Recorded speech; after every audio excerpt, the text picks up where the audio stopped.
Hi, இன்னைக்கு நம்ம சேனலில் டெவில்டு எக் ரெசிபி தான் செய்ய போகிறோங்க. இந்த ரெசிபியை ஃபுல்லாக தெரிஞ்சுக்கணுன்னா வீடியோவை ஸ்கிப் பண்ணாமல் பாருங்கள். இந்த ரெசிபிக்கு பார்த்தீங்கன்னா மயோனைஸ் தேவைப்படும். அதை நான் வீட்லேயே ப்ரிப்பேர் பண்ணியிருக்கீங்க. அதுக்கு பார்த்தீங்கன்னா 1/2 கப் அளவுக்கு சன்ஃப்ளவர் ஆயில் எடுத்திருக்கேன். அதே கப் அளவுக்கு பார்த்தீங்கன்னா பால் எடுத்திருக்கேன். பால் பார்த்தீங்கன்னா நல்லா காய வச்சு நல்லா சில்லுன்னு இருக்கிற பால். அது கூடவே பார்த்தீங்கன்னா கொஞ்சமாக வினிகர் ஆட் பண்ணியிருக்கேன். வினிகர் இல்லைன்னா லெமன் ஜூஸ் கூட ஆட் பண்ணிக்கலாம். அது கூடவே சர்க்கரை, அப்புறம் உப்பு, 3 பல் பூண்டு, இது எல்லாத்தையும் சேர்த்துட்டு நல்லா மிக்சியில் 2 சுற்று விட்டு எடுக்கும்போது பார்த்தீங்கன்னா கெட்டி ஆகும். அப்படி ஆகலை அப்படின்னம்னா இன்னும் கொஞ்சம் எண்ணெய் சேர்த்துட்டு மறுபடியும் 2 சுத்து விட்டு எடுத்தீங்கன்னா மயோனைஸ் ரெடி ஆகிடும். இந்த மாதிரி கெட்டியாகவே இருக்குங்க. இது ப்ரிப்பேர் பண்ணும்போதே பார்த்தீங்கன்னா கொஞ்சம் மிளகு சேர்க்குறனாலும் சேர்த்துக்கலாம். அப்படி இல்லைன்னா ட்ரை சில்லி பவுடர் கூட ஆட் பண்ணியிருக்கலாம். உங்களுக்கு என்ன ஃப்ளேவர் வேணுமோ அதுக்கு தகுந்த மாதிரி ஆட் பண்ணிக்கோங்க.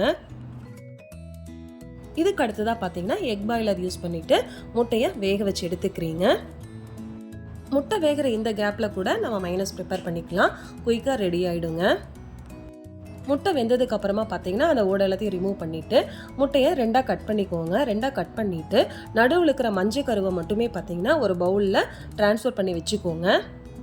இப்போ அந்த மஞ்சள் எல்லாத்தையுமே நல்லா மசிச்சு விட்டுட்டு அது கூடவே நம்ம ப்ரிப்பேர் பண்ணியிருக்க மயோனைஸ், காரத்துக்கு பார்த்தீங்கன்னா மிளகுத்தூள், இது எல்லாத்தையும் சேர்த்துட்டு நல்லா மிக்ஸ் பண்ணி எடுத்துக்கிறோங்க. ஒரு பேஸ்ட்டு மாதிரி வந்துடும்.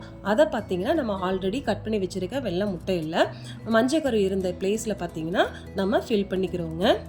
இந்த மிக்சிங் பார்த்தீங்கன்னா நல்லா ஸ்பைஸியாக வேணும் அப்படின்னம்னா இது கூடவே நல்லா பொடியாக கட் பண்ணால் பச்சை மிளகாய் சேர்த்துக்கலாங்க. அப்படி இல்லைன்னா மிளகாத்தூள் கூட சேர்த்துக்கலாம். நான் ஃபைனலாக பார்த்தீங்கன்னா மிளகாத்தூளை மேலே தூவி விட்டுருப்பேன்.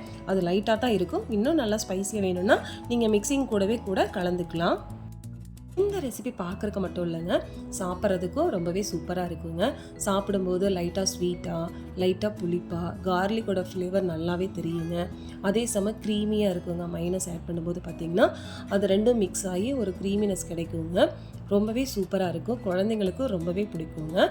பாயில்டு எக்கை வச்சு டிஃப்ரெண்ட்டாக ட்ரை பண்ணணுன்னா இந்த மாதிரி ரெசிபி கூட நம்ம ட்ரை பண்ணி பார்க்கலாங்க.